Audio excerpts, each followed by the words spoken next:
Okay, good evening, everybody. This is Mike Corey, KI1U, the Emergency Preparedness Manager here at ARRL headquarters.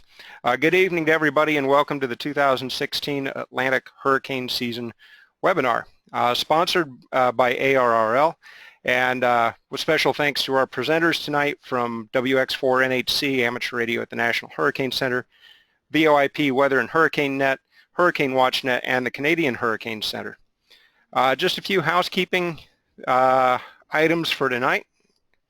Yes, we are recording. It will be posted probably on Monday would be my guess.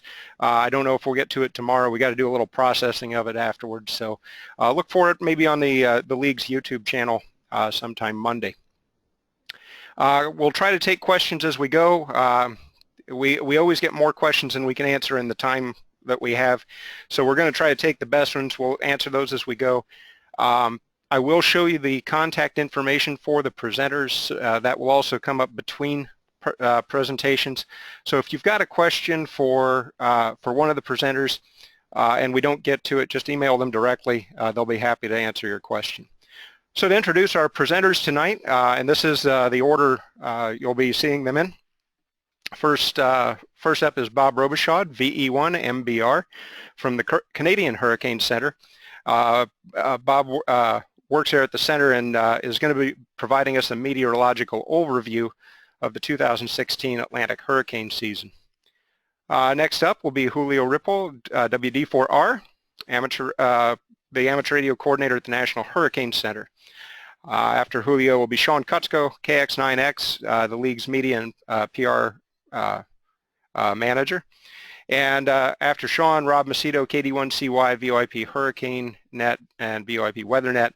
And then Bobby Graves from Hurricane Watch Net, Bobby's KB5HAV, and then I'll wrap up with just kind of a quick overview of what we do here at headquarters when a hurricane is approaching the coast. So, well, really quick, if you want to take some notes, there's contact information for the presenters tonight. And if you don't get a chance to jot this down before we go over to Bob, we'll show this again later on. But this is the best way to reach all of the presenters tonight. So with that, give me a second while we switch presenters here. We're going to turn it over to Bob Robichaud, VE1 MBR, for the meteorological overview of this season. This year's hurricane season, Atlantic hurricane season. So stand by while we turn presentation control over to Bob. Okay, Bob, you're all set.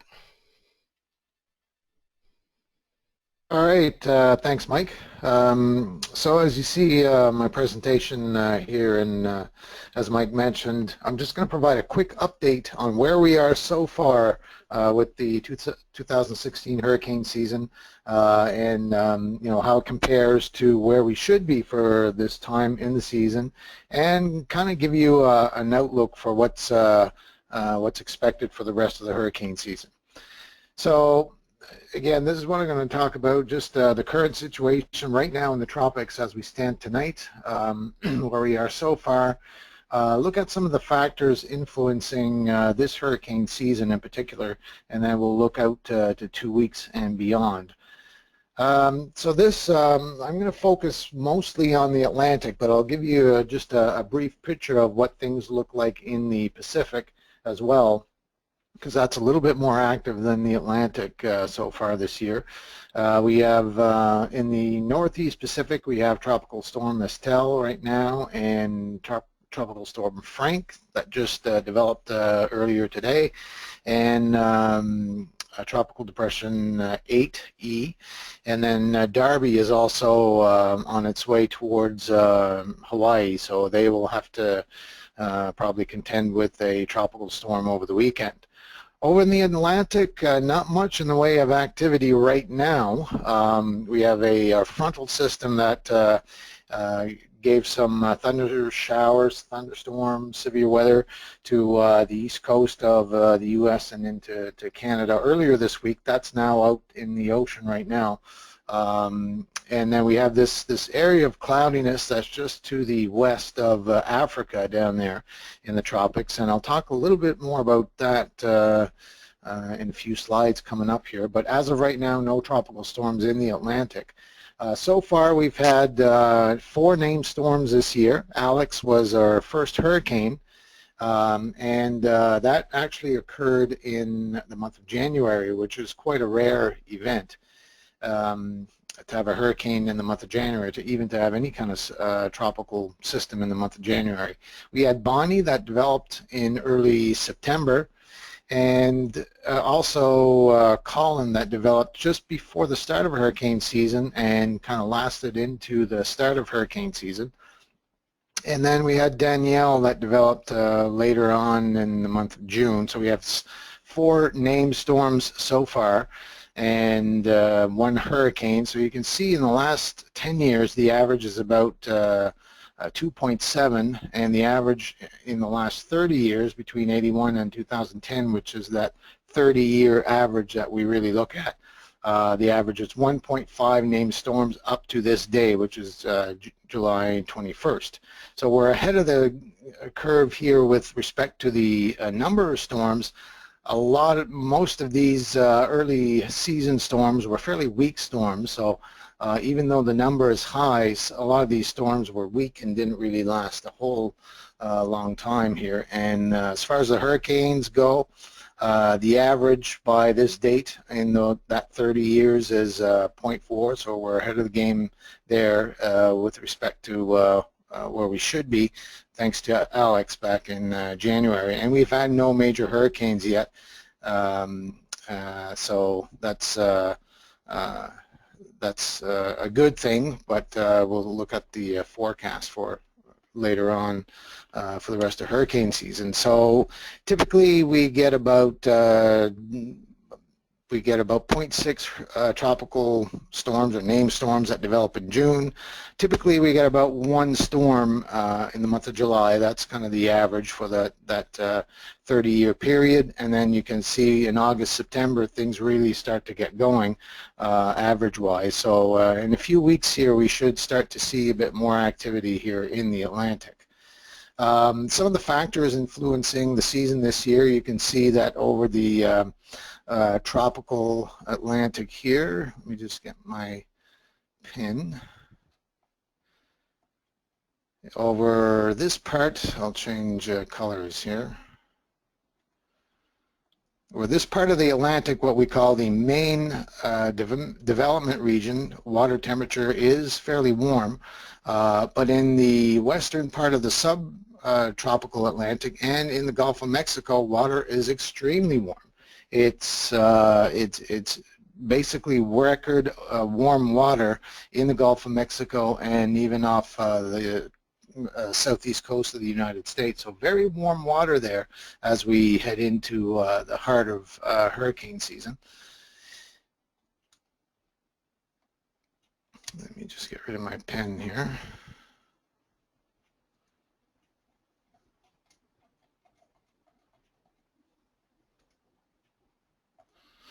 So you can see how that water temperature compares to what it should be, or what the average is for this time of the year.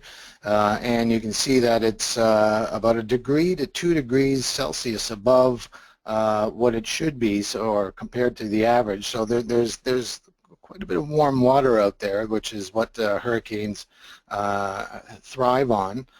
So we got one thing going to get some storms started here, and that's the warm water. The other thing that we've been watching in the last few years was the El Nino, and El Nino is essentially a patch of warm water that's off the coast of South America, and I drew this rectangle here just to kind of show you where it is, and this was the water temperature. The dark red indicates very warm water temperatures. This was at the end of last hurricane season. And you can see how the water was extremely warm in that part of the Pacific Ocean. If we look at what the water temperature is today, you can see that there are a lot of blues there. A lot of that area within that rectangle is below average, so colder than average. So if I go back to the end of last hurricane season and show you the warm water compared to what it is today, certainly a lot cooler water there, and when we have the warm water, we call this an El Nino, and that tends to suppress the number of hurricanes in the Atlantic. When we have cooler water, that tends to generate more hurricanes in the Atlantic because there's less wind shear. So we're dealing with a bit less um, wind shear in a large part of the Atlantic, and I'll show you that in a second. But if we try and get a trend of where this water temperature is going to go for the rest of hurricane season, this just came out over the last couple of days here, and these lines indicate what the water temperature will be roughly within this rectangle, and anything below 0.0 is colder than average. So a lot of the models that we look at, this was mid-June, and then all these lines are different models. So most of the models we're looking at as we head into the peak of hurricane season, which is between these two yellow lines, are showing water temperatures to be below average. Anything below 0.5 degrees Celsius is considered what we call a La Nina, which is the opposite of El Nino. So it does appear that we're heading towards a regime of colder water, or either neutral or La Nina conditions as we head into the peak of hurricane season. So this graph indicates areas of wind shear of so the blue indicates an area of a low vertical wind shear compared to the average, whereas the red indicates more wind shear compared to the average. So there's still a fair bit of wind shear in the Caribbean, but there's lower wind shear than average in parts of the northern parts of the Gulf of Mexico and over the main development region. So we'll have to keep an eye on how this evolves over the course of the rest of hurricane season here.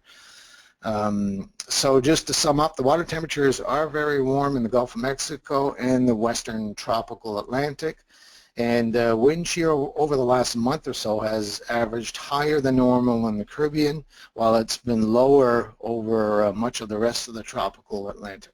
Now, those models that I showed you were showing conditions going towards a La Nina, which would mean more hurricanes in the Atlantic, and it had about a 70% chance of that back in May. Now it's kind of backed off a little bit on that. It's still calling for a possible La Nina as we get into September, but only about a 60% chance of that. So it's still showing us going towards a La Nina, but it might take a little bit longer. It might take into the winter before we actually get to the La Nina. So, but the idea is that the cooling trend in the Pacific is continuing. So in terms of the list of names, as I mentioned, we have 4 named storms so far. The next storm will be ARRL, followed by Fiona, Gaston, Hermine, Ian, and so on down the line. So if we look ahead over the next 5 days, looking at the National Hurricane Center tropical weather outlook, there are no new tropical storms expected to develop in the next 5 days. So that's a good thing.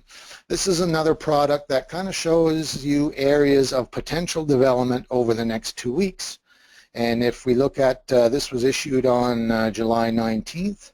And if we look here, the first map here at the top is valid from July 20th to July 26th, and still not showing a whole lot here over the tropical Atlantic. And then into next week, July 27th to August 2nd, still not much in the way of development here in the Atlantic Ocean. However, one of the first slides that I showed you an area of disturbed weather off the coast of Africa, and some of the longer term models actually have this continuing with these little waves of energy coming off the coast of Africa. And actually one model in particular does have a tropical cyclone developing off the coast of Africa basically a week from today. And that's been a discussion within the meteorological community as to whether this is actually going to happen or not. This GFS model is probably the model that's more aggressive in trying to develop this tropical system next week. That it's not the only model that develops a tropical system there, but it is the one that has it the strongest. Other models have something there, but not quite as strong. Other models don't have anything at all. So the area I think that we're going to have to watch over the next week or so is this area just off the coast of Africa. So looking longer term, if we take away the 4 storms that have already occurred, based on the May forecast from NOAA, for the rest of the season, we'd expect anywhere from 6 to 12 named storms. 3 to 7 of those would reach hurricane status, and of those hurricanes, 1 to 4 would make it to major hurricane status. So that makes, plus the 4 that have already occurred, we'd be looking at 10 to 16 named storms, 4 to 8 hurricanes, and 1 to 4 major hurricanes. And Colorado State has numbers which are very similar to this. They updated their forecast not too long ago, and they added a storm compared to what their forecast was back in April. And just by the way, NOAA updates their tropical weather outlook once during the season, and that's typically in the first week of August. So it'll be interesting to see what NOAA has to say during the first week of August as to whether they change their numbers or they stand pat with what they are right now. So regardless of the number of storms that are actually predicted in the Atlantic, as we always say, it doesn't really matter how many storms are predicted or occur even. It only takes that one storm to make it a bad year if that storm hits your area. So with that, I'll pass it back to you, Mike, and I don't know if you want to do questions now or at the end. That's up to you, but I'll pass it back to you. Okay, thank you, Bob. And just getting ready to change presentations here, so give me just 1 second. Okay, great. Thank you, Bob. And while I've got you unmuted, I do have one question. It didn't come through from an attendee, any of the attendees, but just kind of curious. If we're going into a going into the La Nina cycle and out of the El Nino, is there a reason there's so much activity in the Pacific right now? Well, there's still patches of warm water out there, and there's still warm water north of where that rectangle was. Usually when we see a lot of activity in the Atlantic, we see reduced activity in the Pacific. So when we started to get these early season storms, before we got any real storms in the Pacific, you know, it was kind of a head scratcher. So, okay, are we headed into to a busy season here in the Atlantic? But now, as you say, it started to be active again in the Pacific, which would indicate kind of lower numbers here in the Atlantic. So we'll have to wait and see how that plays out. But typically, it's one basin or the other that's active. It's rarely both at the same time. Okay. All right. Thank you. All right. We will we'll carry on here and go on to Julio, WD4R down at the Hurricane Center. Give me just 1 second, Julio. I'll get you set up. And all right, Julio, you've got the presenter's controls.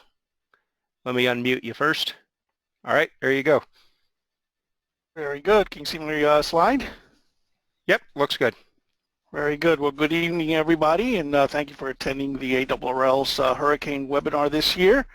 My name's Julio Ripoll. My call sign is WD4R, Witch Doctor for Romeo, and I'm the Assistant Coordinator for Amateur Radio at the National Hurricane Center.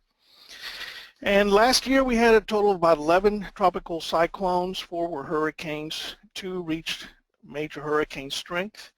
Thankfully, most of them missed the U.S. coast, except for Canada. They got Tropical Storm Anna and Claudette. And it appears that most of the storms hit Canada in the last few years. We're lucky in Florida that most of them stayed away from us.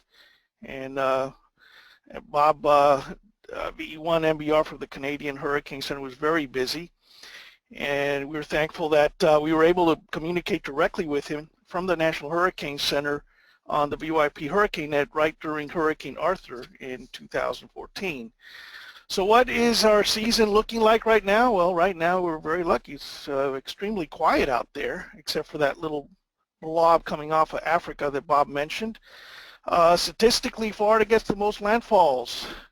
We've been hit 114 times, and 37 of them being major. So if you're in Florida, don't forget the hurricane evacuation plan there. So WX4NHC, who we are and what we do. Okay, we're the amateur radio operators that work inside the Hurricane Center. We used to work since 1980 in a high-rise building, believe it or not, on the 6th floor, the only floor that had hurricane shutters. Not very good to have a Hurricane Center in a high-rise building during a hurricane, and we found that out during Hurricane Andrew in 1992. So in 1980, a very humble setup. We'd bring over the club radios from the University of Miami's Amateur Radio Club in a cardboard box across Dixie Highway to that high-rise building in a cardboard box and set it up on one of the forecaster's desk. And the first radio we used was a Yaesu FT101E. You can see that in the lower left-hand corner there. And we'll show you what we got this year. That was not this year. This was a few years later in the mid-80s. We built the first Go Kit, complete with everything you wanted in it, and it weighed over 200 pounds, so it never went anywhere. So after Andrew basically really damaged that high-rise building we were in, the government decided to build a hurricane center inside a hurricane-proof building at the campus of Florida International University. And that building is made out of 10-inch thick steel reinforced concrete walls, and there are 2 rooms inside which are 20-inch thick concrete steel reinforced walls and roof, which are effective to an EF5 tornado, and those are disguised as bathrooms there. And the Hurricane Center has been through 2 hurricanes where the eye went over in 2005, both of them. One was Katrina, the other one Wilma. And it damaged the satellite dishes severely. However, only 2 of the 7 ham radio antennas were damaged at all. So this year we were very lucky that Yaesu, being our main donor of equipment, and by the way, all the equipment at our station is donated by private companies. From the very beginning, we made a policy of never asking the government for money. So everything you see in these pictures were donated by private people and private companies. So our new station now is in FTDX 1200. We have a complete new line of HF, VHF, and UHF equipment. We run 700 watts into 7 antennas. And of course, we also run a lot of digital modes, including Echolink, IRLP, WindLink, HF and VHF APRS. We're doing a little bit of E-Star, but D-Star, but that is through their net and DRATs, and we're exploring some other modes as well. And of course, you can always email us as well. We have approximately 25 operators right now. So far, they've spent probably more than 10,000 hours volunteering at the Hurricane Center on their time, taking away from their family and work, and you guys know how that is because you're all volunteers. So when we're on the air, we do 3-hour shifts. Usually we have 2 operators online. Depending on where the hurricane is and what the activity is, sometimes we can have up to 4 operators at one time operating every mode possible, and we write down all the reports and send them or print them out depending on how they come in. So far we have been at the Hurricane Center for 36 years straight. We've worked under 9 different Hurricane Center directors. Our current director, Dr. Richard Knabb, is a very strong supporter of amateur radio. He's seen firsthand what we can do to bring in reports from places that there is no other means to gather weather data or damage data. And he, in his presentation, he has a personal presentation of Hurricane Adrian in the East Pacific, where the only information coming in at that time was through a ham radio operator on a sailboat that had a weather station, and they were using HF WindLink, and they were sending us their weather data as that hurricane went over them. The next day, as they were doing their recap of that hurricane, Dr. Nab called me and said, can you ask that sailboat to send the entire data dump?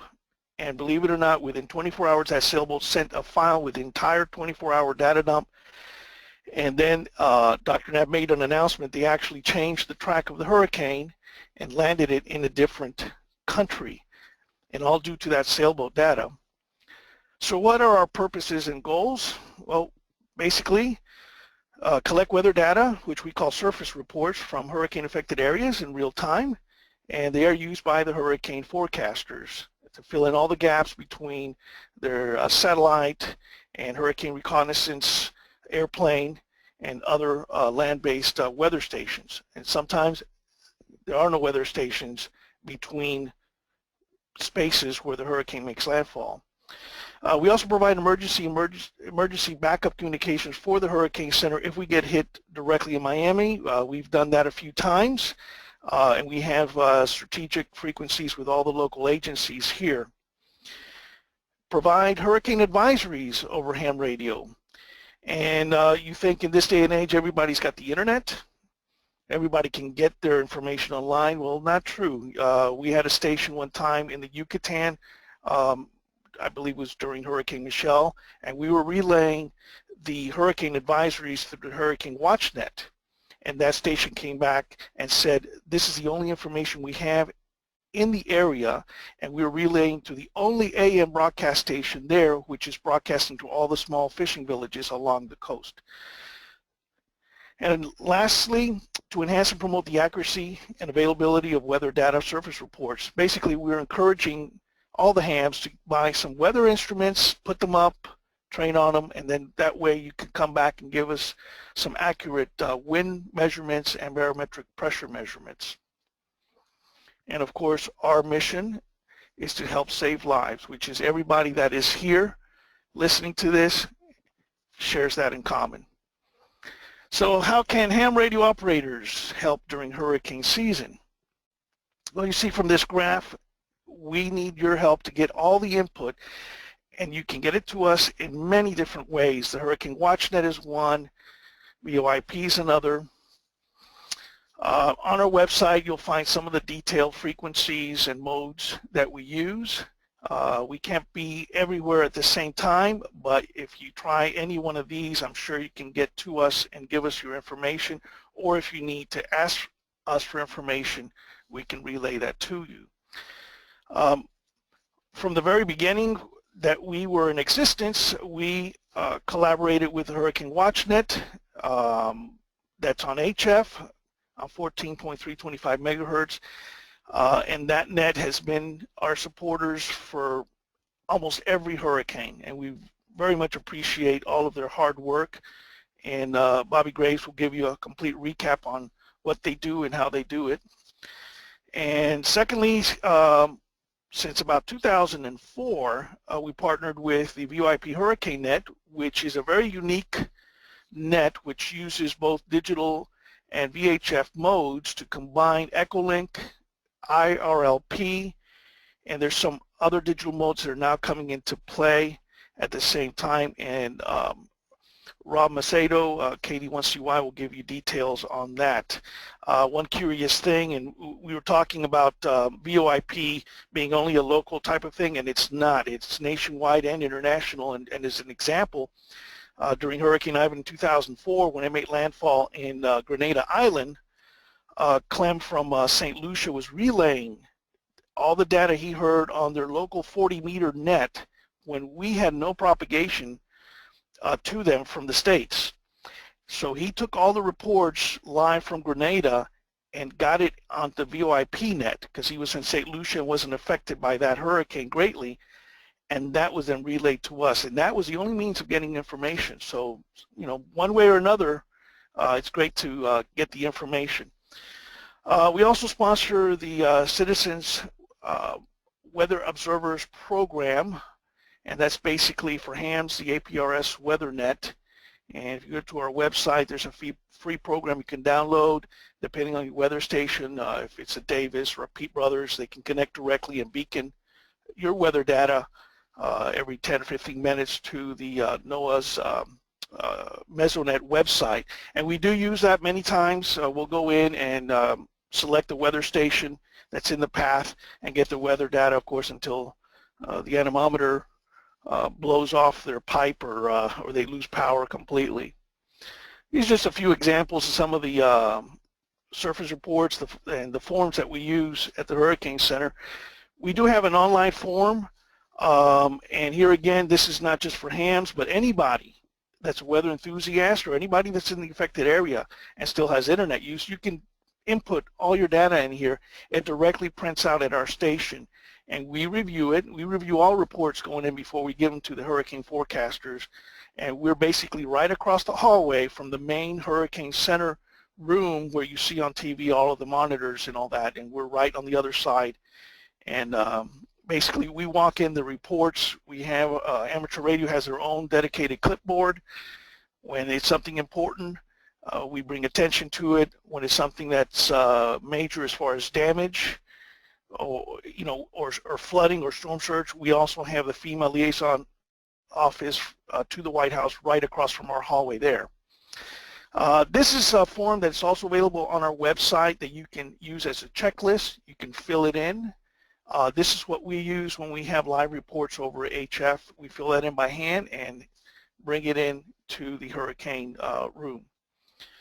Just a few example reports here. This is one that we got during Hurricane Rita from one of the hospitals there, describing how some of the roofs lifted off of a school cafeteria building that was being used as a shelter. Their doors from the emergency room had blown out. Things like that. So we get more than just weather data, and that's relayed to FEMA and then the local authorities. We get weather reports from some of the hurricane chasers, and we still get them. Macedo is world famous for his reports. We don't encourage people to go out there and do that, but if he does that anyway, we appreciate what he sends. In 2005, we started receiving reports during Tropical Storm Cindy from an oil platform in the middle of the Gulf. And we had not expected this at all. And Robert, KC4MQU, started sending us reports, and some of them reached over 90 miles per hour, and subsequently, after we reviewed the data at the Hurricane Center, they did upgrade it to a hurricane. In the last couple of years, we started partnering with the D-Star Hurricane Net, and John Davis, WB4QDX out of Georgia, was instrumental in putting this whole net together up and down the East Coast. Florida also has a D-Star and D-RATS hurricane net, and since we don't have D-Star directly at the Hurricane Center at this time, they were very kind to use a net, gather the information, and send it us using their D-RATS form, and the same format that we have that the hurricane forecasters use and like. So can ham radio make a difference? And is ham radio too old? And you hear all the time how ham radio is over 100 years old, it's old technology, you know, we have satellites, we have internet, we have all VoIP, we have all these things. We had one reporter from NBC come in and question all these kind of things, and I said, well, next time that you're in Bermuda and you're in the middle of a hurricane, try going outside and call me on your cell phone or your satellite phone, see if we get through. So we started in 1980, Hurricane Allen devastated the island of St. Lucia. It was the first time that we were at the Hurricane Center. We didn't know what was going to do. We were very green as far as what we were doing. And this set our station there in concrete. We started getting all the live reports as the hurricane went over, and then we got all of the Mayday reports, and they Victor J69DJ got on the air and said they have an incredible need for medical assistance. And then the British ship, the HMS Glasgow, was nearby and said, we're a hospital ship, we can land, we have helicopters, we can provide medical assistance, but we need permission of landing. And Victor, the ham on the island, said, I'll get the Prime Minister over here right away. And in a matter of less than a half hour, the Prime Minister of St. Lucia was on ham radio on the air speaking directly with the ship and gave him permission to land.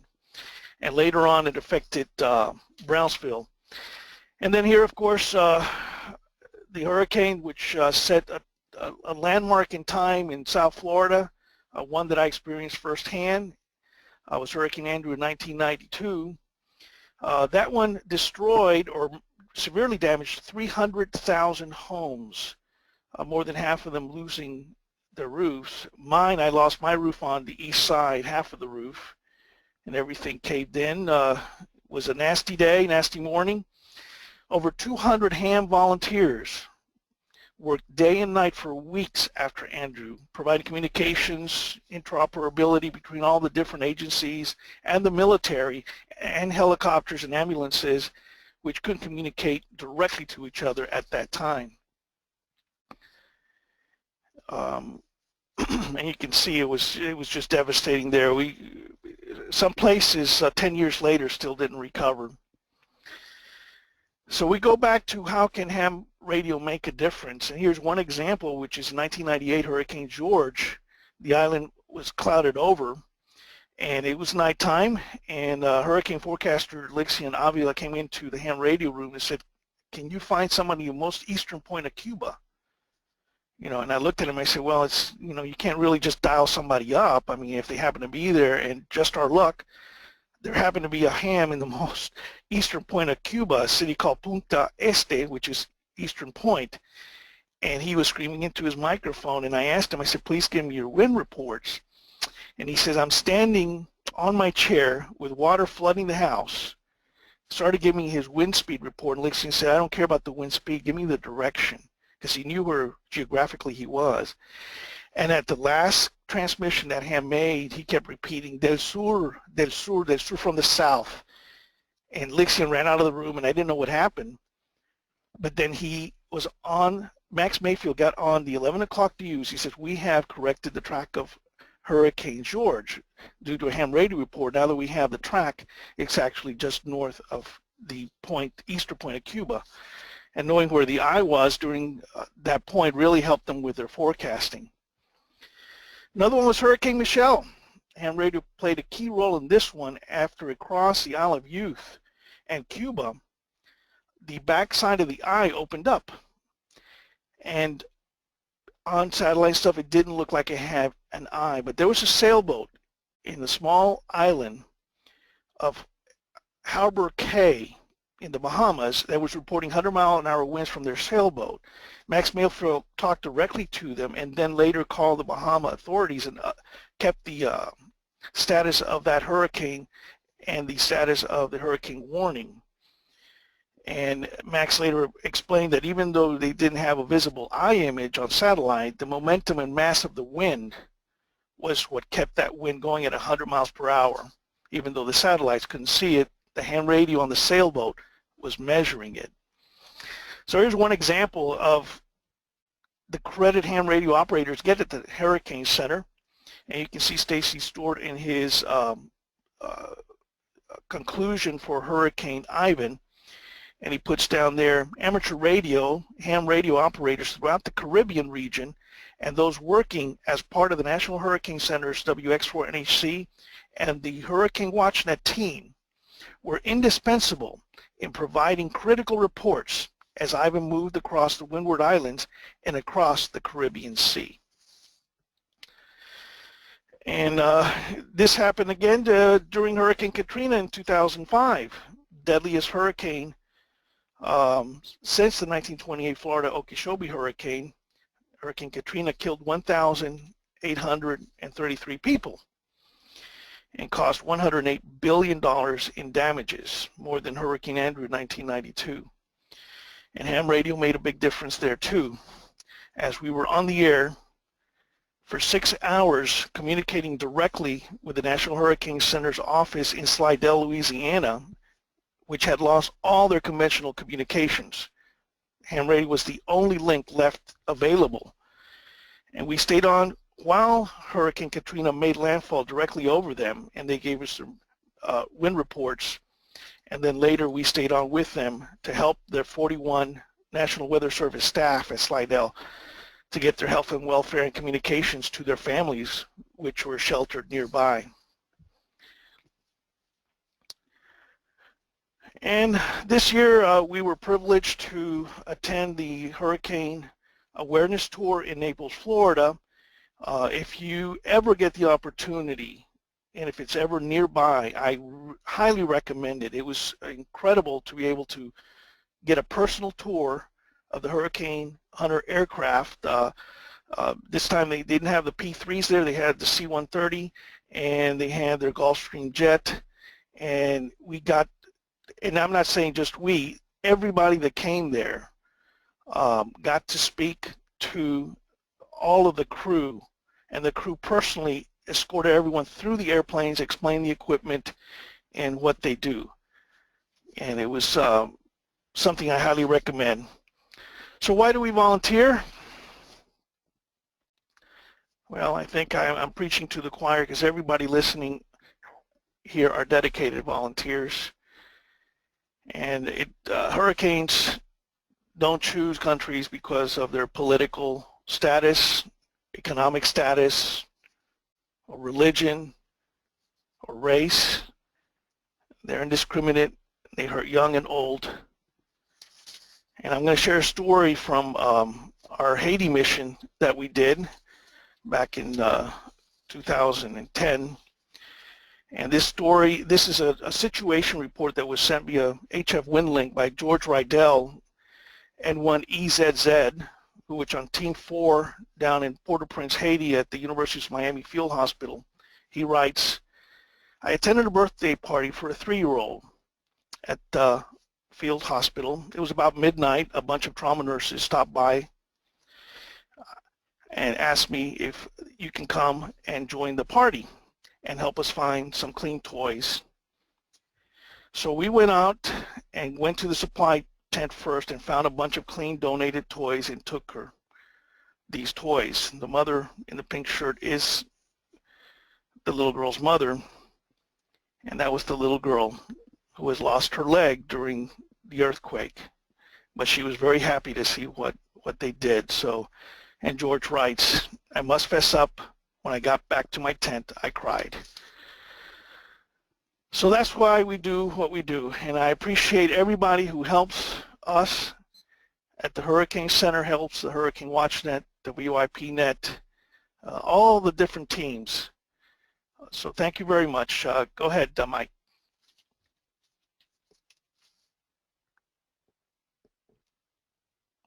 Okay, thank you, Julio. Sorry about that little delay. I had to adjust the control panel here. Julio, while I got you unmuted, I've got a few questions came in during that time.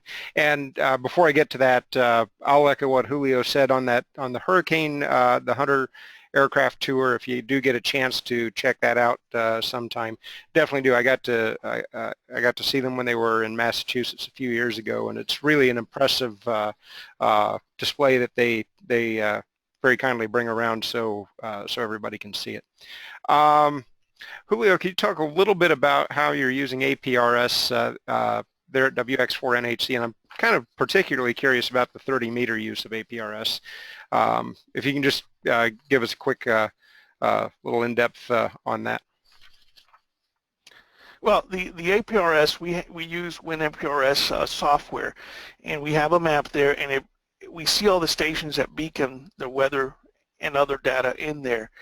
And if we have stations that are in the path of a hurricane or nearby or on the outskirts that we want weather data, we can click on them and get their weather data from their instruments and even get their historic weather data.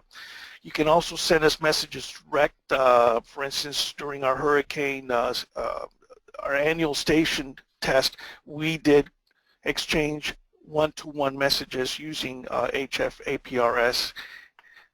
So basically that's how it is. That's what we use APRS for. Okay, great, thanks. And any tips, I know you mentioned something about weather stations, any tips for folks on selecting a weather station?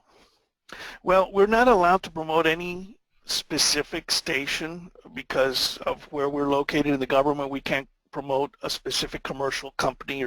However, I can tell you from experience that the two most popular brands are Davis and Peep Brothers. Peep Brothers was unique because it does not require a computer to be connected once it's set up, and it will beacon through your TNC without having a computer online. Okay, thanks, Julio. And yeah, I can say the same. I've used both Davis and Pete. I used a Pete Brothers station in an EOC I worked at. Worked great. I currently have a Davis station at home, and same thing, works great.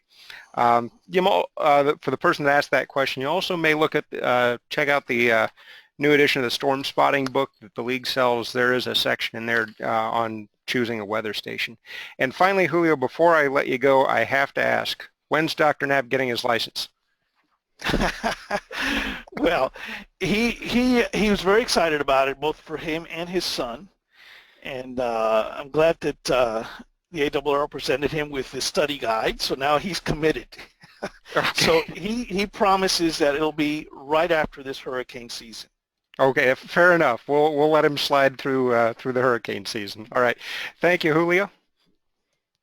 And now we're getting ready to turn things over to Sean Kutzko, our Media and Public Relations Manager here at League Headquarters. And give me just a second, Sean. I'll get you queued up here. All right, Sean, you're all set. Let me better give you some audio privileges to go with it. Okay, there you go. All right, Mike, thanks, and good evening, everybody. Thanks for attending the 2016 Hurricane webinar here presented by ARRL. I'm Sean Kutzko. I'm the Media and Public Relations Manager at the League, and you are hearing a whole lot of critical meteorological and operational information from all of our presenters tonight in preparation for this hurricane season. I'd like to shift gears for just a few minutes and talk to you about the importance of media interaction and public relations during a storm. Now, being communicators during an emergency, it's our first instinct to grab the radio and provide communications assistance. That's what we've all trained for. That's what we've all been told that we need to do in cases of an emergency. But there's also a critical role that needs to be played in providing information to the media as to what is going on in the affected area. And that is a critical reason why we need public information officers and public information coordinators working through ARRL during hurricanes. Amateur radio's involvement during a major storm can be extremely limited in some cases, as little as 48 to 72 hours before normal communication methods can be restored, unless it's a major storm, of course. Once those standard communications have been restored, the opportunity that we get as amateur radio operators to showcase what we can do for public service and emergency communications drops very, very quickly. It's critical that we get information out about what we are doing while we are doing it as soon as possible to media outlets. The after-action reports that we file after a major event are old news in terms of the media. The media would like to know what we are doing as it is occurring. A public information officer's responsibility, the primary task is to be available to the media and explain what your group is doing at that time. That is the primary job responsibility of an ARRL PIO. You need to be proactive. You need to be able to get the information from the people who are involved in the communications aspect of the response and distribute that information quickly and accurately to media sources. Another critical aspect is that you need to keep ARRL field organization as well as us here at ARRL headquarters informed about what amateur radio's response is in your area. That becomes very critical later on, as I'll explain in just a little bit. It's important that the public information officer who's communicating with the media be articulate, be well informed, and of course have a professional appearance. It's critical to dress appropriately. Appearance on television or with the media is equivalent to a lot of credibility. Now, if you're in the middle of a Category 5 hurricane, that may not necessarily be an option for you, but that is something to pay attention to that many people tend not to pay attention to. How you present yourself to the media assists greatly in your credibility. How do public information officers promote amateur radio? The primary thing to do is to establish the relationships that you need with reporters and other people in the media before the emergency occurs. It's better to have connections with your local media outlets in place, people that you can call, people that you can contact in place well before you actually need to make those kinds of relationships. Another critical aspect is distributing the press kits explaining what amateur radio's role can be during the emergency. And of course, you need to provide accurate information on the activation that your group is performing to the media, and you need to do it in a very timely and a reliable fashion. Be sure to document all of the activities that your group is participating. You can do that in a number of ways. You can write it down, you can have audio or video recordings, but the critical thing is to make sure that your information is well documented as to what your group is doing. That comes back to information that the media can use, information that ARRL headquarters can use to help tell your story and to help raise the visibility of amateur radio during the storm. And of course, one of the critical ways today to do that is by engaging in social media, whether your group has a Facebook page or perhaps a Twitter account, or you can upload photos to an Instagram account for your group. If you do not have these resources for social media within your group, I highly suggest that you develop them now. It is a critical component to engaging reporters and elected officials in your areas. It provides a place for media outlets to go to get status updates and photos and contact information for what your group is doing and how your group is providing assistance during the emergency. We have information available on these sources of information and a lot of other information as well. You can go to our website, arrl.org/emergency-work. And if you have any questions about getting engaged in social media or any other topic for your group, I'd be happy to assist with that. The after effects of the work that you do as a public information officer is absolutely critical. The data that you gather during the storm helps us at the national level showcase amateur radio's service to all of our communities, from the local level all the way up to the federal government. Data that has been collected in the past and is being collected now, as a matter of fact, we use that data on Capitol Hill to help raise awareness on the legislative side for amateur radio, such as the current legislation for the Amateur Radio Parity Act, as well as spectrum defense issues. I cannot overemphasize, I cannot overemphasize how important having access to this information is to us telling our story on the national level in Washington, D.C. Every public information officer out there is an absolute critical team member during an emergency. If your group does not have a PIO, get one. If you need assistance with that, I will be happy to help you with that. The role of the public information officer is to help keep amateur radio in the public eye, inform the media, and keep amateur radio on the minds of lawmakers and community levels at every level in the United States and elsewhere.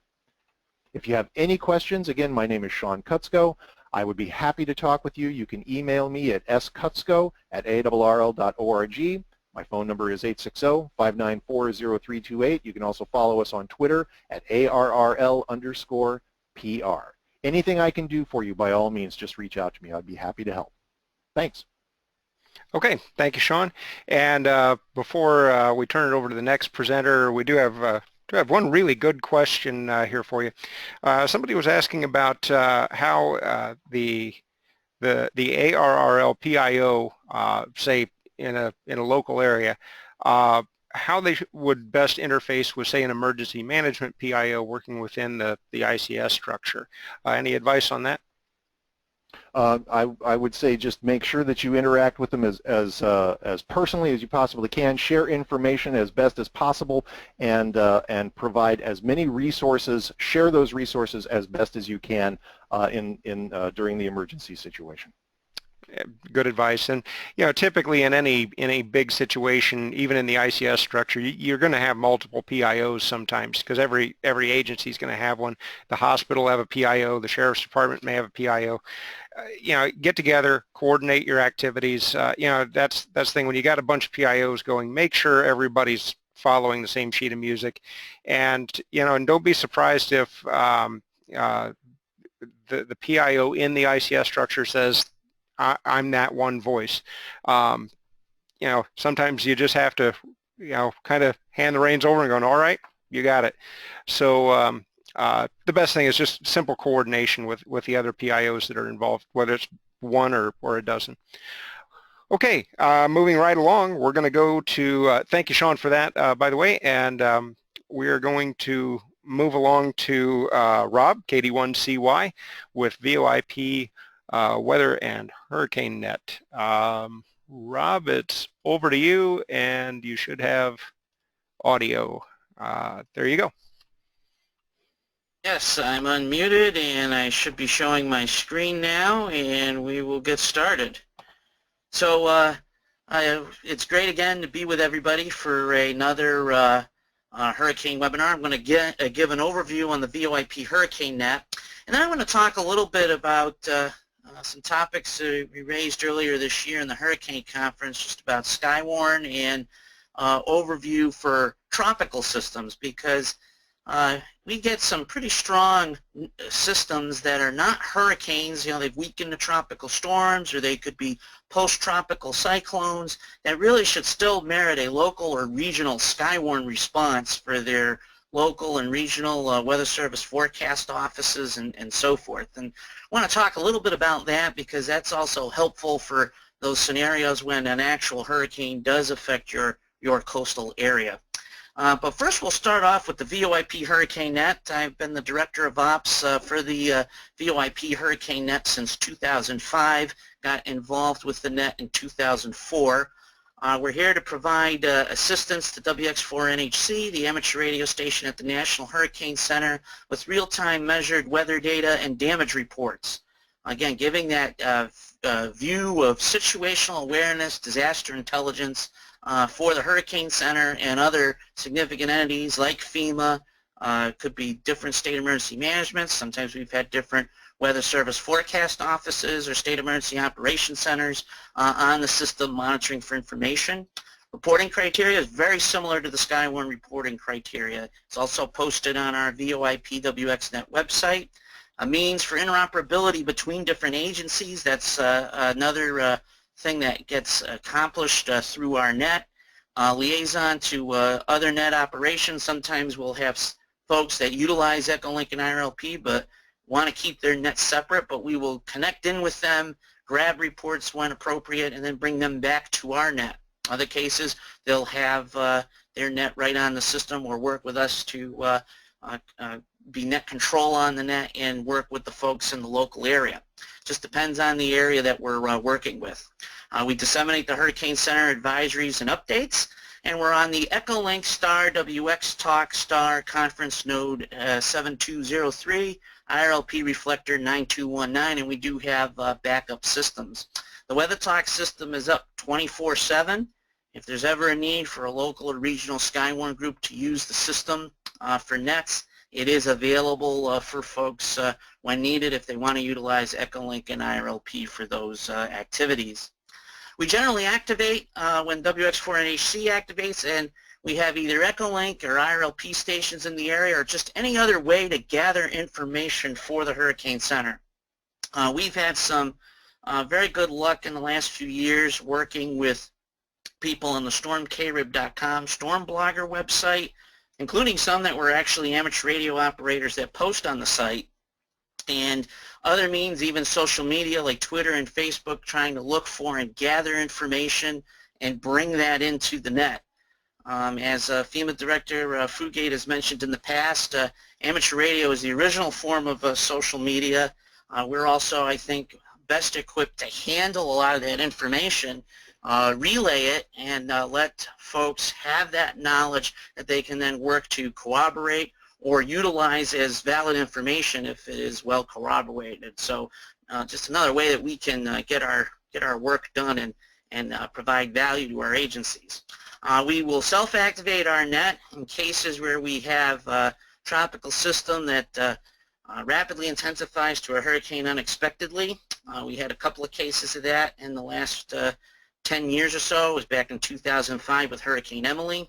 We had that occur over the Caribbean islands. It was supposed to be a hurricane, looked like it was going to fall short of it as it went through the islands, then suddenly intensified overnight. And that was a scenario where We were able to interact with folks on the Caribbean islands to pass on critical damage information and some measured weather data for that hurricane.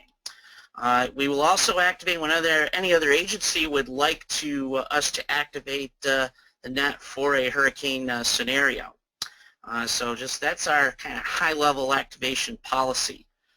We watch over all the different Hurricane Center products, tropical weather outlooks, special tropical disturbance statements, advisories, etc.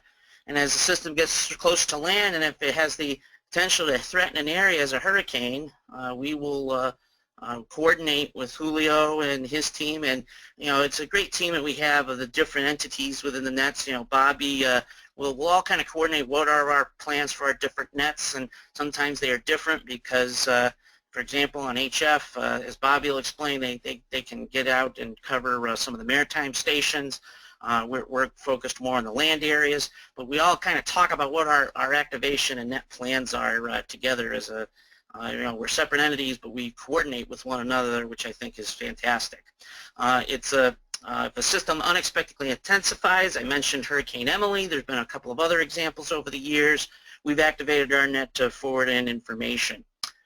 We have been using historically an AOL instant messenger chat. We actually have been experimenting and will likely operationalize the use of the Telegram app, which also will run on a desktop PC as a means to chat among our various members and net control stations as we move forward into the year. And we try to prepare our participants through a VoIP Hurricane Prep Net on what the hurricane season will bring to the coasts, and we use our prep net to mention the tropical weather outlooks and possible systems. And speaking of our VoIP Hurricane Prep Net, we meet on the first Saturday of each month at 8 p.m. Eastern Daylight Time, which is Sunday 0000 hours UTC, and then we scale up the net to weekly during hurricane season, so we are now weekly at 8 p.m. Eastern, 7 p.m. Central, 0000 hours UTC. That's on a Saturday evening, but technically it's Sunday by UTC time. Again, it's a forum to ask questions, practice our net control skills, mention to folks what's happening in the tropics. We have a question of the week, probing folks on different facets of hurricane preparedness and just emergency communications in general. Net activations can run quite differently, but this is still a good way for us to practice. And the website is voipwx.net for those that are interested. We also are on Facebook and Twitter under the VoIPWXNet handle. We've been working on some things over the course of this year. We participated in the WX4NHC communications test. We were very lucky to have Director Fugate from FEMA on our net during the test. He said a few words to a couple of the stations. It was great to have him on, and there's a recording of it on our website that folks can check out if they'd like to hear what Craig said during the test. We've been always looking for more net controls. If folks are interested, they can get in touch with me. Always looking for stations in the affected area of hurricanes. I commented on how we use other forms of mediums to gather information to bring into the Hurricane Center, and we will monitor weather stations and other weather forums to help provide information. And net control training is something that we would like to get going with. If time allows here, we would like to be able to do that, specifically focused on activations. Last year we didn't have any formal activations, but we did provide reports in a few scenarios, including Erica when it impacted the Caribbean islands, the significant flooding that occurred there. Very significant impact. The system was not a hurricane. Talk more about that a bit later on. Hurricane Joaquin's impacts on the Bahamas and Bermuda. We didn't activate formally, but had some contacts, especially in Bermuda, that we were relaying reports to on an hourly basis. There were also some weather stations with Hurricane Patricia in the Eastern Pacific that we sent along to Julio and team during that system. And we also mentioned Hurricane Alex in the Azores. We found an amateur radio weather station on the Azores that we sent in reports from, and also monitor social media and other outlets for information for the Hurricane Center. I'll leave this up for just a moment. This is the contact information of some of our key folks within our net. Feel free to contact any one of us if you have more questions on our VoIP Hurricane Net. These are some technical resources, and again, I mentioned VoIP WXNet. We are on Facebook, we are on Twitter, we have a Yahoo group, we have our website, and I've also mentioned some general Echolink and IRLP resources that are available, and we have some folks that can help out with any technical Echolink and IRLP questions as well. So some information here that folks can look over after the presentation. And then finally, in the last segment of the VoIP Hurricane Net of the portion of the presentation, just want to comment on the Hurricane Center website. I mentioned the Hurricane Watch Net as well in here, our website, and other tropical weather site resources of interest. Bob, VE1MBR from the Canadian Hurricane Center, talked quite a bit about the current outlook for the season, current trends.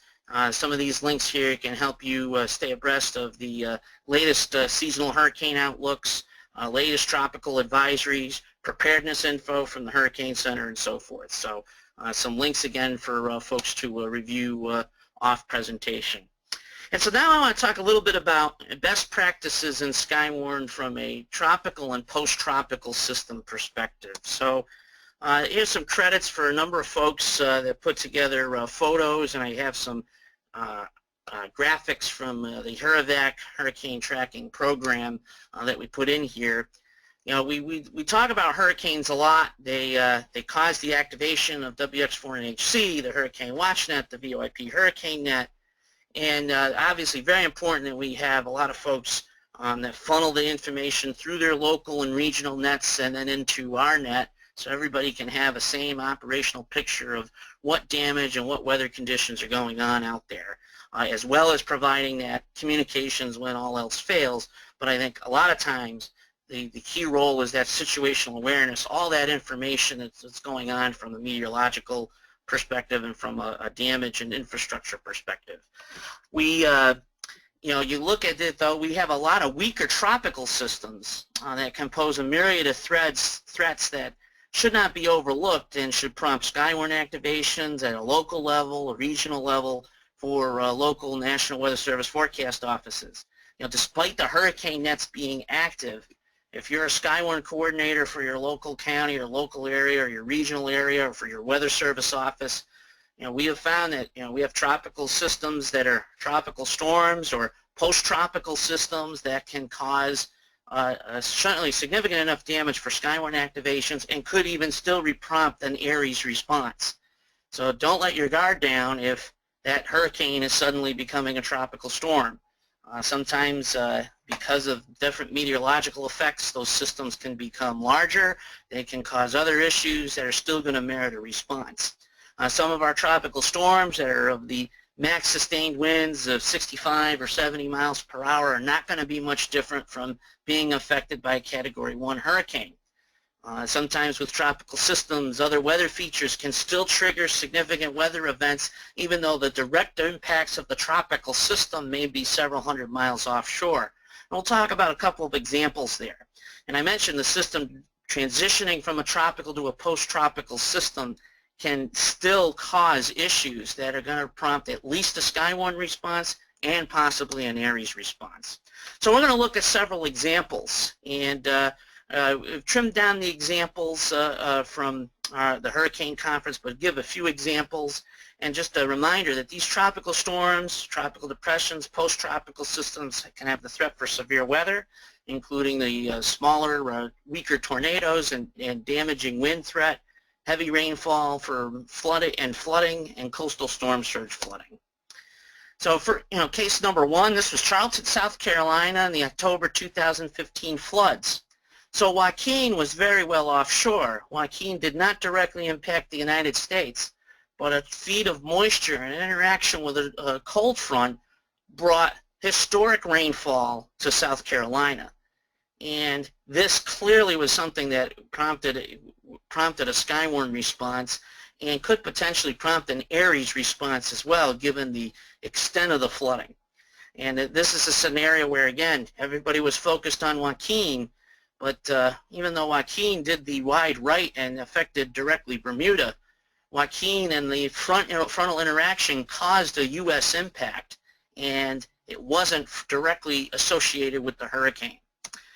A similar example happened up here in southern New England, right in my local area, on July 4th of 2014. Hurricane Arthur skirted our coastline, came within about 100 miles of Nantucket Islands. We did get some tropical storm force wind gusts on the Cape and tropical storm force conditions on Nantucket, but the real story was the flooding right in my home city of New Bedford. We had 8 inches of rain from the combination of an interaction with a cold front and Hurricane Arthur. And these pictures below are some of the flooding that occurred in our city. And there was flooding of basements and even some structural issues from flooding that took another day or two to clean up in some isolated areas. And again, an example, we had our Skywarn nets active. We had our operation at our National Weather Service office in Taunton, WX1BOX, active to cover this situation. So, another case of a system not directly impacting the area, but still causing a Skywarn related response. Hurricane Irene, when she got into New England, was actually a tropical storm when it made its landfall in the Northeast. We are still waiting for our direct hurricane impact in southern New England. The last one was Hurricane Bob in August of 1991, some 25 years ago. Yeah, Irene is a tropical storm. You look at the power outage numbers, you're talking over 1 million people in 3 states that had power outages, and the historic flooding that occurred in Vermont, portions of northwest Massachusetts, and northwest Connecticut. So this was a case of, again, a tropical storm causing these conditions. And the yellow that you see in the hurricane chart on the top screen shows winds sustained at 50 miles per hour or higher with higher gusts. And we had hurricane force gusts as well. We were on the strong side of the system that had the stronger winds, and the impacts were significant. And finally, case study number 4 is, I think we all agree that, the way Sandy impacted the region, it was a hurricane, but by meteorological technical terms back in 2012, which have since been changed, this system was not classified as a hurricane when it made landfall. Yet its impacts were significant. The greatest impacts in New Jersey and New York City, but hurricane force wind gusts reached southern New England. We had damage in our area, and then tremendous damage and coastal storm surge issues in New York City and New Jersey. And clearly a case where it doesn't matter what it's called. This system was a major system, caused major damage, prompted both a Skywarn and an ARRL response, and over multiple states. So just another case of, again, keeping in mind that some of these systems, these tropical systems that change or transition into different things and into different classifications of tropical systems, are systems that from a local and regional level have to be watched. So these case studies, you want to ask yourself, make sure your home preparations are complete. Even for tropical storms, you could lose power for a couple or 3 days. Maybe a communications emergency may not occur, but certainly from a Skywarn and Weather Service perspective and having information on what's going on in these tropical systems, this information can be critical. Don't assume that media or even social media has it covered, because a lot of times the reports that we give that, are from our perspective, especially if we have close ties with our Weather Service offices, they are utilized as the top priority reports. Again, I mentioned the situational awareness, disaster intelligence piece. We could be a force multiplier of resources to add our reports to reports that come in from other sources. And if the situation deteriorates into a communications emergency, we are just that much more ready. We're already in place. We're already working with the agencies to provide information about what's happening in the area of the tropical system. We just seamlessly transition into supporting a communications emergency. So really, from a tropical system perspective, the only real difference from a local and regional perspective is when it's a hurricane, you want to try to also have liaisons or an interaction with the different hurricane nets and with WX4NHC through those nets. And when it's not a hurricane, having activations at the local and regional level to support your weather service office, emergency management, giving situational awareness, what's happening in these significant weather events is very important. You know, the disasters start local and branch out from there.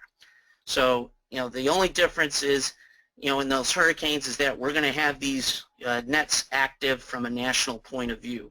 And remember, again, we could be a force multiplier in providing information, being the original form of social media, and a reliable source with a trained eye on the weather for many of us that are trained spotters.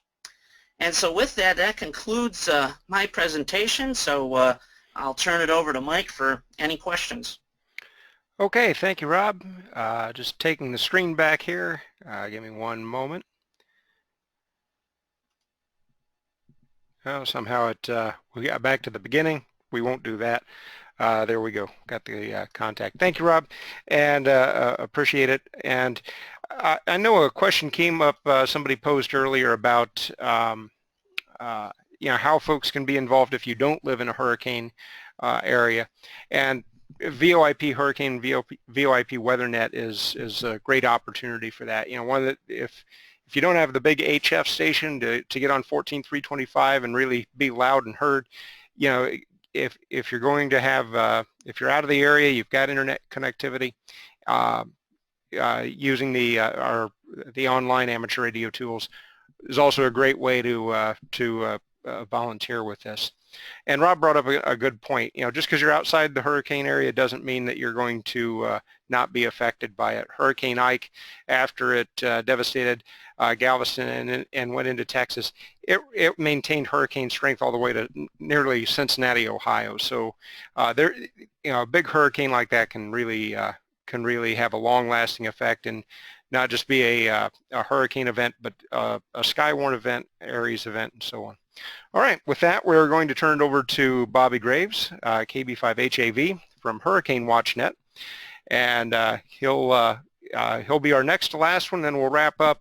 I know this is kind of a longer webinar than usual, but we're trying to give provide all the information we can on this. And for those that did ask, yes, it is being recorded. We will have it online hopefully by Monday.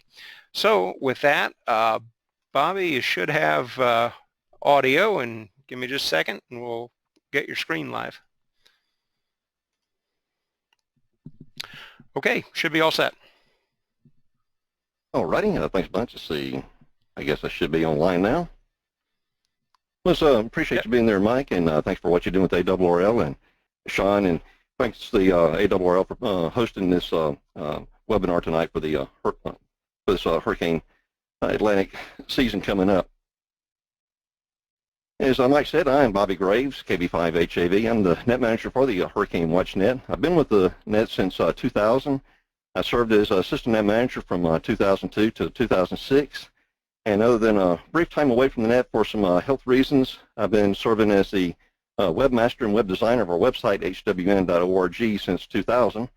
And in early part of 2013, I became a net manager. And I've been enjoying being able to fill that role and hoping I've been able to do a good enough job with that since taking that role. I take it very seriously with what we do here.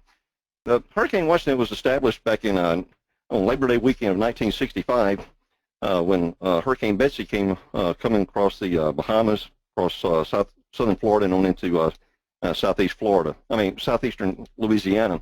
It was established and created by Jerry Murphy, K-A-Y-U-W, resident of Cleveland, Ohio. And since the formation of our net, it wasn't long we were able to get a formal direct working relationship with the National Hurricane Center in Miami, Florida. As of 2014, we have gained a formal and direct working relationship with the Canadian Hurricane Center out of Halifax, Nova Scotia. And we've been active for every Atlantic hurricane since that time. And we've also worked a few tropical storms in the Atlantic, as well as a number of hurricanes in the Eastern Pacific. Our mission of our net is to disseminate hurricane advisory information. Well, you may ask, well, what is reading out information over the air good for? In the day when we have internet capability, satellite and cable TV. Well, we do so, as Rob touched on, is to mainly help the mariners. And also there's a lot of people throughout the Caribbean and Central America's countries that during hurricane season, when they are being affected by hurricanes, they get their weather information from the United States, and a lot of it comes by way of amateur radio. Now, getting our weather information is good, but also we're here to gather ground truth weather information. We get that information to give that to the forecasters in the forecast office. Reason being, kind of like with your local Skywarn, you can have all the fancy Doppler radar, satellite imagery to help with forecasting, but when you have someone who's on the ground that can give you ground truth weather information, to let you know exactly what that storm is doing, if it's worse than what they were thinking or maybe not as bad, that information helps the forecasters give better forecasts and give a better idea where that hurricane is going. Maybe you need to bump the intensity up, since we're also looking at this year for more information on storm surge and flooding, and that will help the forecasters out as well. We also function as a backup communications link for the National Hurricane Center, as well as any National Weather Service forecast office along the coastal areas, as well as any government and non-government agencies, including the military, which can involve relief operations and also protection of life and property before, during, and after any hurricane event. Also, from time to time, we do have the Hurricane Hunter aircraft join us on frequency, both from the Air Force as well as the NOAA Hurricane Hunters. It's always fun to talk to them, but they're usually on their way to the storm or maybe coming back out of the hurricane, but you'll never talk to them, or we'll never hear from them while they're trying to penetrate the eye, either going in or coming back out. Well, there's been a couple of occasions where we've had to relay information from the Hurricane Hunters back to the National Hurricane Center, mainly due to the fact that the ride was so bumpy, they lost an antenna here or there. Maybe some of their equipment got messed up, so we were able to forward that data back to the Hurricane Center and sometimes get information that the forecasters wanted and weren't able to get through other means. Who are we and where are we? Well, the Hurricane Watch Net consists of about 40 trained and experienced net control operators covering 14 states and 6 countries. We have 7 operators who are fully bilingual. We have one that's in the Atlanta, Georgia area, one in La Ceiba, Honduras, one on the island of Aruba, and 4 on the island of Puerto Rico. We're also looking for additional bilingual operators, and also to get some more stations here in the United States west of the Mississippi River. We got a lot of open areas there that could help us out, hopefully on 20 meters when the band starts going really long. We got quite a few on the eastern half of the Mississippi River, and we got a lot of stations that are getting geared up to operate on 40 meters, since we are operating around the clock when we do activate. Prior to 2012, we really didn't do a whole lot of operations below 20 meters, and I really never did like that, because when a storm gets ready to make landfall, it's going to be like a baby wanting to be born. It doesn't care what time of day or night it's coming ashore, so we need to have people on board that can get that information to those in the affected area, plus gather that weather data and give it back to the forecasters. So when we do activate, we're on the air for 24/7 until the storm is no longer a threat. I did some research earlier this year and had to make a little bit of updates since we've had some additional storms this year. But it's interesting that since 1965, we've had almost 600 named storms in the Atlantic Basin. 312 of those became hurricanes, and 122 of those made landfall somewhere in the Atlantic Basin. The United States has been hit a total of 66 times by a hurricane. 22 of those were major hurricanes, Category 3 or stronger. 2 of those made landfall as a Category 5, which was Camille in '69, and that of Andrew back in 1992. It's interesting to know that from 1965 to 2005, which is a 40-year time span, that the United States averaged 1.65 landfalling hurricanes a year. That's of any type. The state of Florida averaged 1.5 landfalling hurricanes per year, with one major hurricane making landfall every other year. Since 2005, there's only been 7 hurricanes to make landfall. And it's really strange. But the last major hurricane we had to hit the United States was in 2005. That was Wilma, and it's also the last hurricane to hit the state of Florida. Mainly, to get around to it, we're overdue, and to say we're not overdue would be an understatement. Why aren't we passionate about what we do? Well, we've witnessed, and most of us firsthand on this panel tonight, the destruction of Mother Nature, and we're here to help save lives, get people prepared for this upcoming season. We're just coming off of a major El Nino. Some have called it a Godzilla El Nino. But looking back at the previous one, going back in 97, 98, of course, the United States did get hit by Hurricane George, but we also had another big storm named Mitch. Now, a number of folks have heard me talk about this storm, but it was very significant that year. Mitch was a very strong, powerful Category 5 hurricane with winds well in excess of 155 miles per hour. As it approached the northern part of Honduras, it weakened a little bit, did come ashore as a Category 1, but due to its sheer size, that storm dumped over 75 inches of rain on the country of Honduras alone.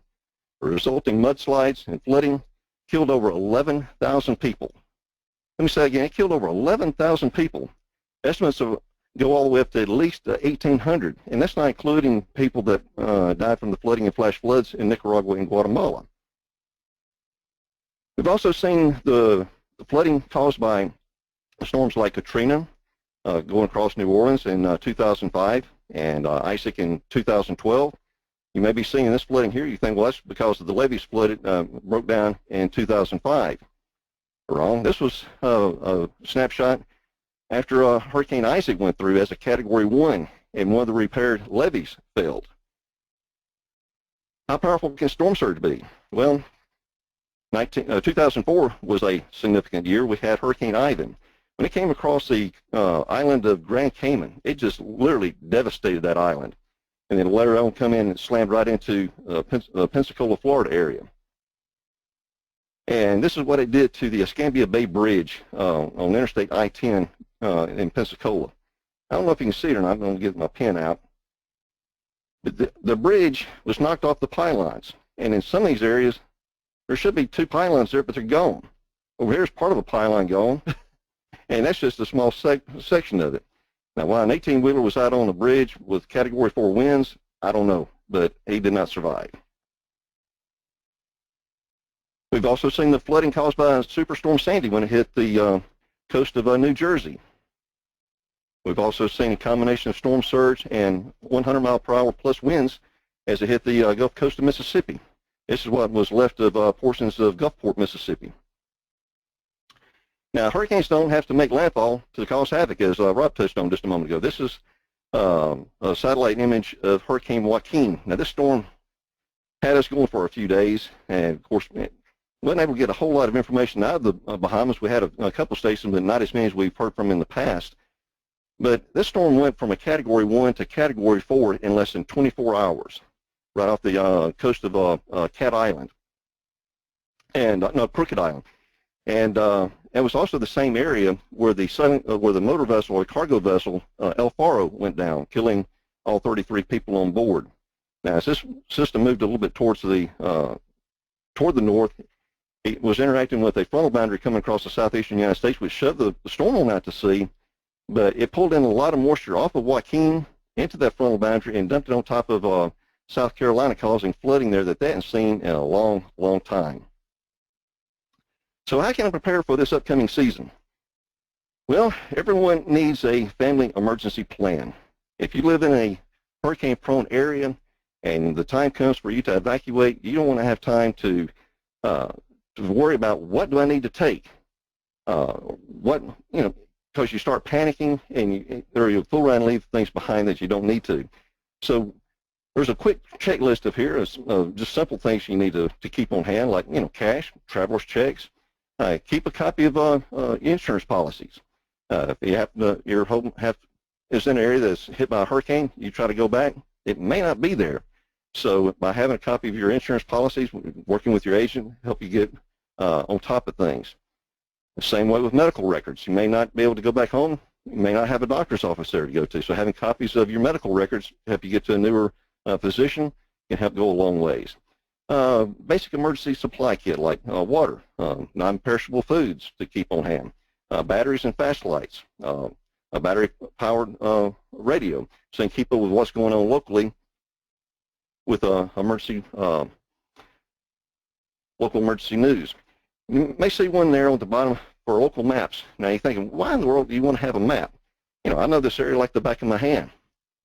Well, I've seen many areas that have been hit by a Category 3 hurricane or better, as well as locations been hit by an EF4 to EF5 tornado.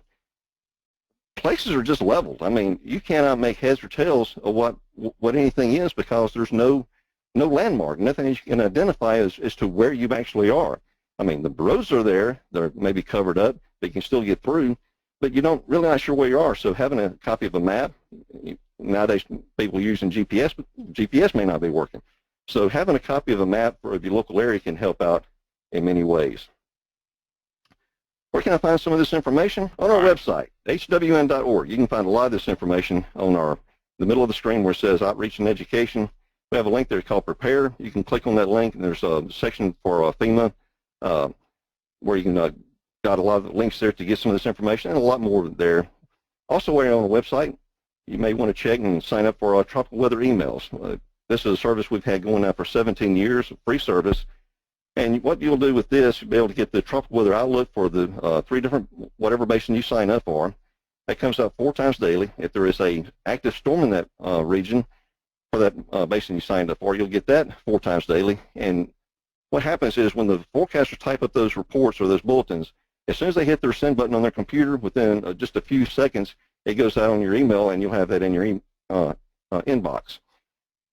Also, you can keep up with what's going on with all the active storms in all the 3 basins that we're looking at, the Atlantic, Eastern Pacific, and Central Pacific.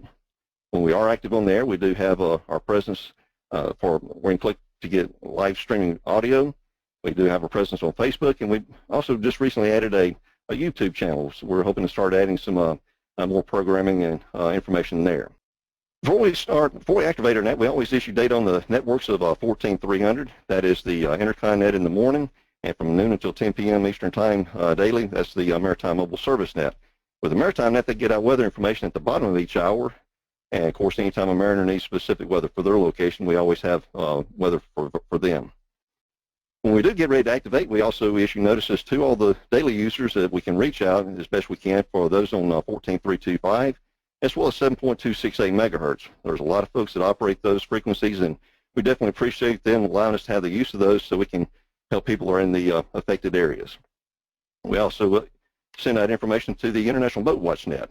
It's through this organization they can easily reach close to 2,000 mariners in the Atlantic Basin. That's private sailing vessels all the way up to big commercial vessels, and they'll be able to come in and listen to our net, and if they have problems or need specific weather that they need for them in an emergency, or if they have an emergency they need us to convey information to the proper authorities, we're there to help them out as well. Of course, we also work the ARRL. They've always been very helpful to get out on their website our activation plans, as well as through their email network. We also work the Saturn network as well, so they're aware of our presence, and also when we get through to be ready for health and welfare traffic, as well as many additional news outlets. And of course, we also coordinate as well with Julio and John there at WX4 NHC, Rob with the VoIP Hurricane Net, and many others as well. We're just all have different sections we do, but all work as one big team. When we do activate, you'll find us on 14325 during the daytime and 7.268 at night. Since we are going into the bottom end of this solar cycle, propagation during the daytime on 20 has not really been that good, so we're getting geared up to possibly work 40 meters around the clock, as in addition to 20 meters during the daytime as well. We work together with the club station at the National Hurricane Center, being WX4 NHC. Having them there is a tremendous help to all of us, where you have someone there at the weather service, you've got weather data you're trying to feed into them. If you have a ham station there, it helps get that information in to the forecasters instead of what we used to do before the WX4 NHC came along in prior to 1980. We had to send that in via fax or many other ways, just calling in, whatever. So things have changed for the better. When we do activate, what do we need? Well, we're looking for your name, location, your call sign. And when you do report in, if you happen to know your latitude and longitude, please let us know that. That helps us out a lot. You may be in an area that your city may not be showing up on a regular map or even on Google Maps. So having that latitude and longitude helps us out quite a bit.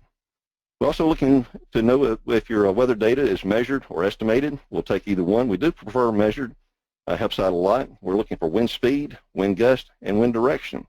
If you do have an anemometer, please let us know where you got it mounted at and how high off the ground. Most personal weather stations have a barometer on it, so let us know what your barometric pressure is. Also, we'd like to know how long was it when it was last calibrated. If it's been within a year, not a problem. If it's been beyond a year, we'll still take that information, but we'll use it more as a baseline. Also want to know what your rainfall rate is, how much per hour. If you're close to where it's safely done, let us know what the storm surge is or any additional damage in your area. How bad would this 2016 hurricane season be? Who knows? I'm not none of us are prognosticators, but if this season gets back to the way things were back in the 60s, 70s, 80s, and 90s, it could be a pretty tough season. And as warm as the Gulf of Mexico is and the waters along the U.S. eastern seaboard is, it wouldn't take a whole lot to get something stirred up. So we need to keep an eye on that. How bad can a season be? Well, 2005, I need to say more. We had 27 named storms, one unnamed storm, many Category 4, Category 5 hurricanes that made landfall, even went into the Greek alphabet, even had one that made landfall, I believe it was Beta, down in Nicaragua. When it gets to these storms, I always tell folks, one, when they show on the TV where the track of the storm is, don't keep an eye on that little thin black line. Of course, you'll see a big wind swath showing where the storm could go either way, plus the winds. But that storm could veer either side of that line anyway. But also tell folks, if a storm makes a turn, don't think you're you're in the clear. Things could change. This is a track of Hurricane Betsy back in 1965. The storm looked like it was going to go east of the Bahamas, maybe come up, hit South Carolina, North Carolina, maybe turn and go out to sea. That thing made a 180-degree turn, came back at Nassau, Bahamas, southern tip of Florida, right on into southeastern Louisiana. Come over to 1985. This was Hurricane Elena. Came across Cuba, got out in the middle of the Gulf of Mexico. Looked like it was going to come up, either hit Mississippi, Alabama, maybe even the western portions of the panhandle of Florida. Then all of a sudden it made a 90-degree turn. Well, it's going to go hit maybe just north of Tampa, Florida. Well, everybody in Mississippi and Alabama, thought, well, we're in the clear. Well, I was in Pascagoula, Mississippi that afternoon. I'm thinking, well, we're all right. Got back home that night. I turned on the TV to see, well, what's the storm doing? I was amazed to find out the storm made a 90-degree turn, 180-degree turn. It was coming back at us. Made landfall as a Category 3 in Gulfport. So these things can turn, and that's the reason I say don't let your guard down. Bottom line, we're overdue for a normal hurricane season. Not just a busy, but just a normal hurricane season with regard to landfalling storms, especially here in the United States. We have a lot of new residents that are living in coastal areas that have never experienced a hurricane before. We're overdue a major hurricane. Bottom line, please don't drop your guard. It's been a long time. Things could change in a heartbeat, so be ready.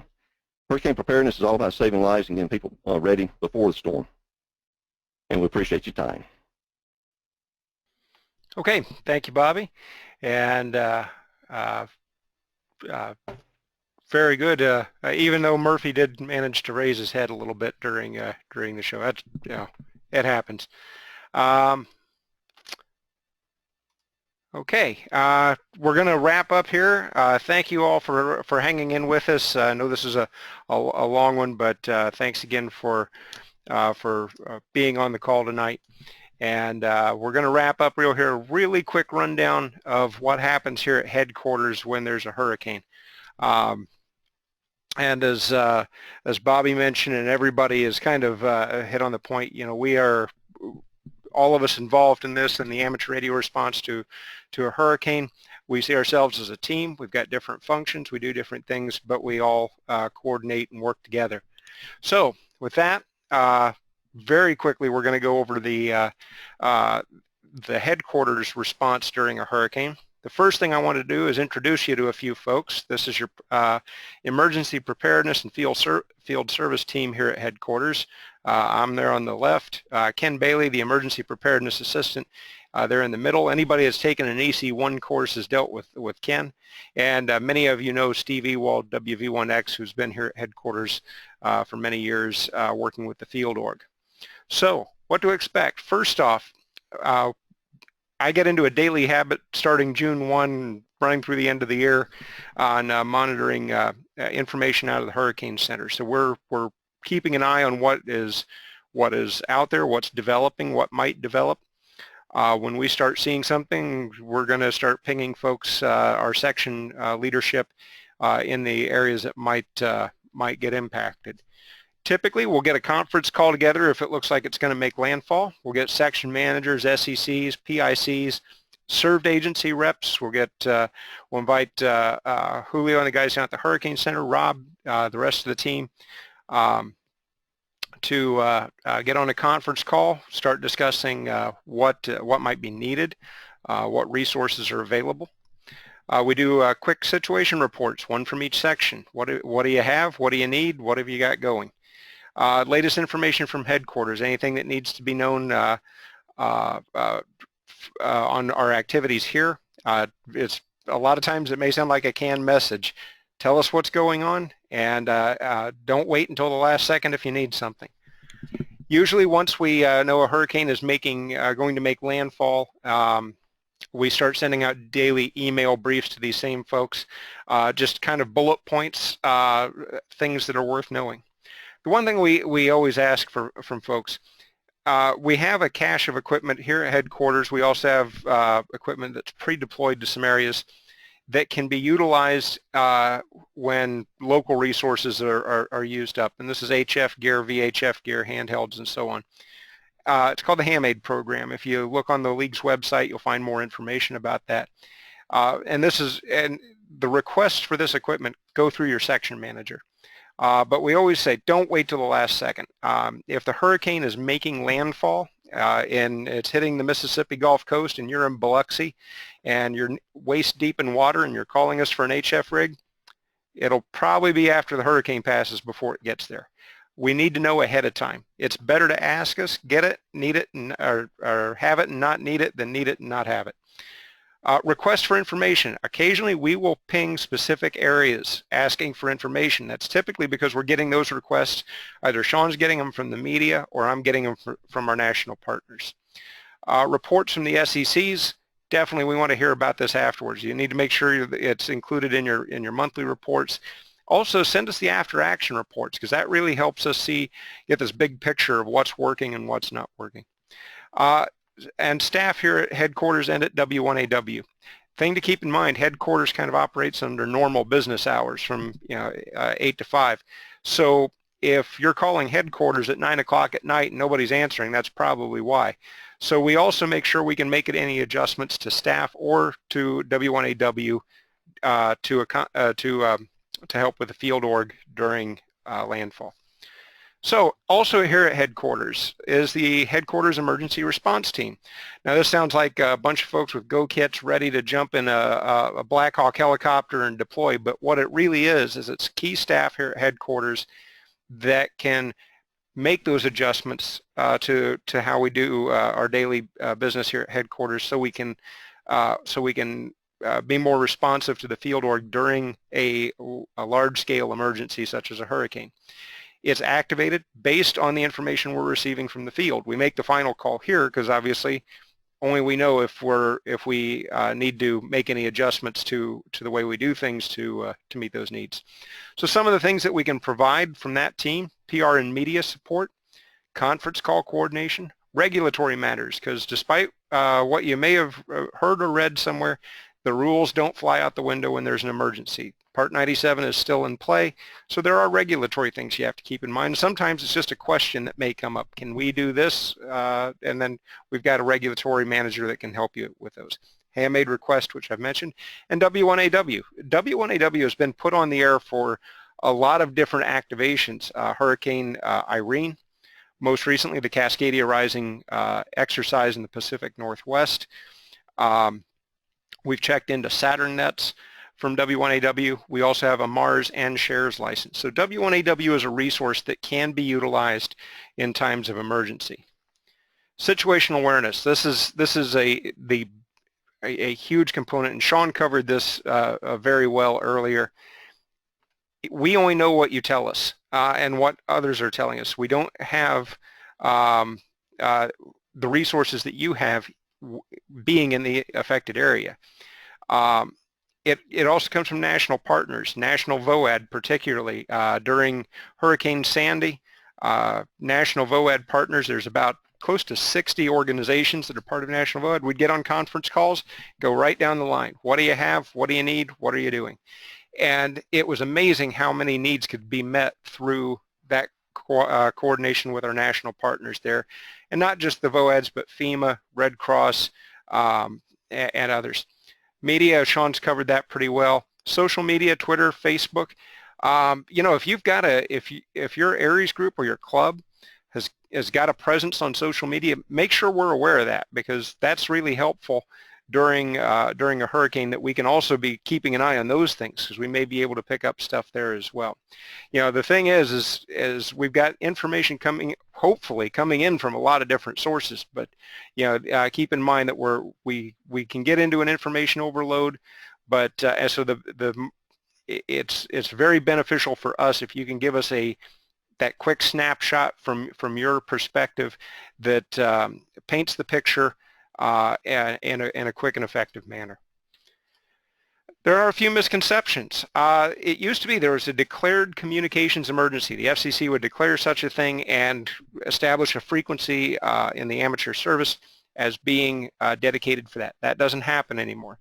There's another reason it's very important for you to tell us what's going on. If you've got a net active, particularly on HF, for hurricane response, let us know, and we can start making that known through all the regular media channels. Sean can get that out to a lot of places.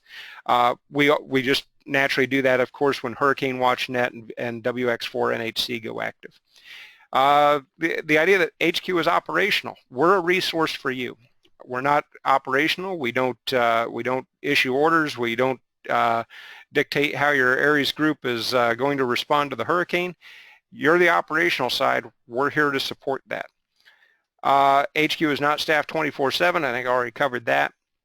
We don't handle all media requests. We really need you to have a PIO and a PIC. Those are important roles. If you're interested in that, call Sean. He'll sign you up and get you all the material that you need.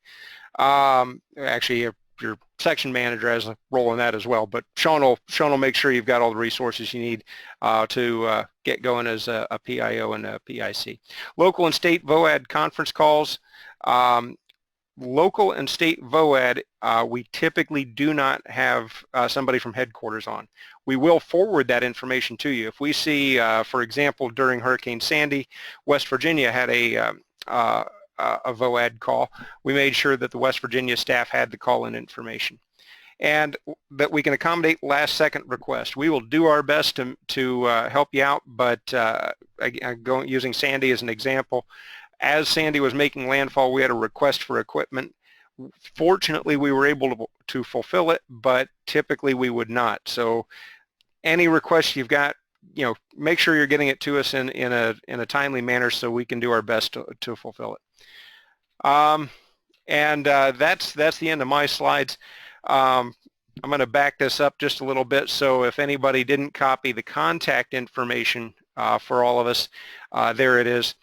Everybody, I will take a quick check for any final questions. Don't